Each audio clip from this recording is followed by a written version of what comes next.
2023 में रेवंत रेड्डी ने प्रचंड बहुमत की कांग्रेस की सरकार बनाई थी। गद्दाम कुमार प्रसाद को बरसों पुरानी कांग्रेस निष्ठा के लिए बड़ा इनाम मिला। उन्हें विधानसभा स्पीकर बनाया गया। गद्दाम प्रसाद कुमार का सम्मान था कि बीआरएस, बीजेपी और एआईएमएम ने उनके खिलाफ कोई उम्मीदवार नहीं उतारा। उनका नामांकन भरवाने सीएम रेवंत रेड्डी और केटी रामाराव एक साथ बैठे थे। सर्वसम्मति से गद्दाम कुमार प्रसाद स्पीकर चुन लिए गए। अब अचानक गद्दाम प्रसाद कुमार सुप्रीम कोर्ट की नजरों में आ गए हैं। चीफ जस्टिस बीआर गवई इतने गर्म हुए कि चेतावनी दे दी कि सोच लीजिए कहीं जेल ना जाना पड़े।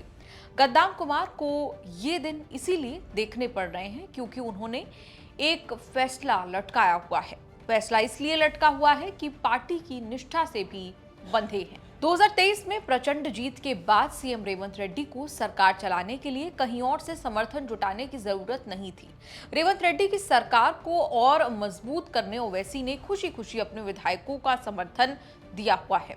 बीआरएस की करारी हार के बाद केसीआर पार्टी एकजुट नहीं रख पाए। एक एक करके 10 विधायकों ने बीआरएस छोड़कर पाला बदलकर कांग्रेस में चले गए। टेक्निकली बीआरएस से किसी ने इस्तीफा नहीं दिया, बस प्रैक्टिकली कांग्रेस में शामिल हो गए।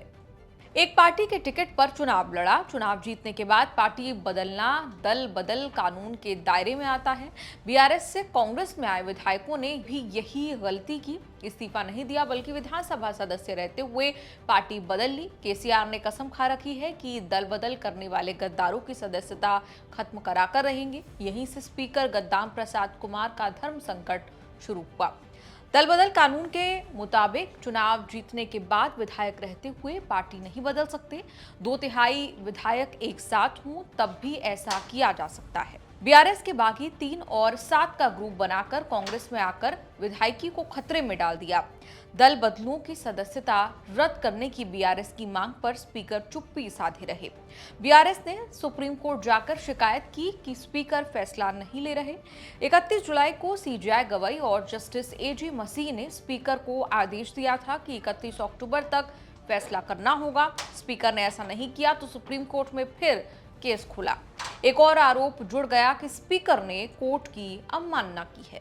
Chief justice BR Gavai, justice K Vinod Chandran और जस्टिस एनवी अंजारिया की बेंच में केस सुना गया।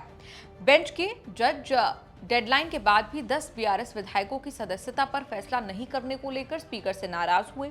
चीफ जस्टिस गवई ने इस बार चेतावनी देकर छोड़ दिया कि अगले 2 हफ्ते में फैसला करिए, नहीं तो कोर्ट की अवमानना में जेल जाना पड़ सकता है। सोच लीजिए कि नया साल जेल में तो नहीं मनाना है। सुप्रीम कोर्ट ने तेलंगाना स्पीकर को अगले 2 हफ्ते में फैसला लेने को कहा है। ये नहीं कहा कि विधायकों को अयोग्य ही घोषित कर दीजिए। फैसला क्या होगा ये स्पीकर गद्दाम को ही तय करना है। गद्दाम कुमार स्पीकर होने से पहले कांग्रेस के नेता हैं। कई स्पीकर्स ने हमेशा नियम कानून से पहले पार्टी के लिए निष्ठा को ऊपर रखा, लेकिन गद्दाम कुमार फंस गए सुप्रीम कोर्ट में। बागी विधायकों के केस की सुनवाई तो की लेकिन फैसला नहीं किया। ऐसा किस्सा महाराष्ट्र में भी हुआ जब शिवसेना में टूट हुई थी और एकनाथ शिंदे आधे से ज्यादा विधायकों की अलग पार्टी बनाने का उन्होंने दावा किया। उद्धव ठाकरे वही कर रहे थे जो आज केसीआर कर रहे हैं। तब महाराष्ट्र के स्पीकर राहुल नार्वेकर ने वही किया था जो आज तेलंगाना में स्पीकर गद्दाम कुमार प्रसाद कर रहे हैं। सुप्रीम कोर्ट की बहुत रगड़ाई के बाद राहुल नार्वेकर ने वही फैसला लिया जिससे शिंदे और उनके विधायकों की विधायकी बच गई। गद्दाम कुमार को आज नहीं तो कल फैसला लेना होगा जो संविधान के मुताबिक हो। बागी बीआरएस विधायकों का मामला तेलंगाना हाईकोर्ट भी पहुंच रहा था। हाईकोर्ट ने आदेश दिया कि दल बदलुओं को अयोग्य करने की याचिकाओं पर स्पीकर उचित समय में फैसला लेंगे। मतलब बिना किसी डेडलाइन वाला आदेश आया, उसी की आड़ में स्पीकर बैठे रहे। तब बीआरएस सुप्रीम कोर्ट पहुंची। सुप्रीम कोर्ट ने हाईकोर्ट का आदेश पलटकर फैसले के लिए डेडलाइन तय कर दी है। दल बदल करने वाले विधायकों की सदस्यता को लेकर संविधान में 10वीं अनुसूची में व्यवस्थाएं बनी हैं। 1985 में 10वीं अनुसूची 52वें संविधान संशोधन के साथ जोड़ी गई। संविधान कहता है कि अगर 2/3 से कम विधायक या सांसद पार्टी बदलते हैं तो सदस्यता चली जाएगी। 10वीं अनुसूची में स्पीकर को सक्षम बनाया कि दल बदल के मामले में फैसला कर सके ताकि कोर्ट की प्रक्रियाओं के कारण देरी ना हो। पार्टी हित में स्पीकर का इस्तेमाल करने लगे तो विवाद होता रहा। जुलाई में सुप्रीम कोर्ट ने कहा कि अगर स्पीकर ऐसे मामलों को लंबित रखते हैं तो ये 10वीं अनुसूची के मकसद को फेल कर देगा। सुप्रीम कोर्ट ने संसद से संविधान की 10वीं अनुसूची के उन प्रावधानों पर पुनर्विचार करने की सिफारिश की जिससे स्पीकर को दल बदल के आधार पर किसी विधायक की अयोग्यता पर फैसला लेने की जिम्मेदारी मिलती है। मामले विधानसभा का कार्यकाल खत्म होने तक लंबित रह जाते हैं और दल बदल बेखौफ बच निकलते हैं।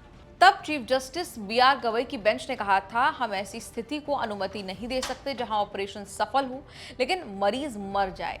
मार्च में विधानसभा में सीएम रेवंत रेड्डी ने ऐलान कर दिया था कि 10 सीटों पर उपचुनाव नहीं होंगे। सुप्रीम कोर्ट ने सीएम की इस टिप्पणी को अच्छा नहीं माना था। अगर फैसला बीआरएस के पक्ष में भी गया तब भी रेवंत रेड्डी की सरकार को कतई खतरा नहीं होगा।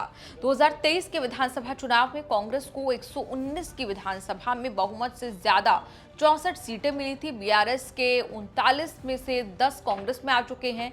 बीजेपी को 8, एआईएमएम को 7 सीटें मिली थी। 10 की सदस्यता चली भी गई तो विधानसभा 109 की रह जाएगी।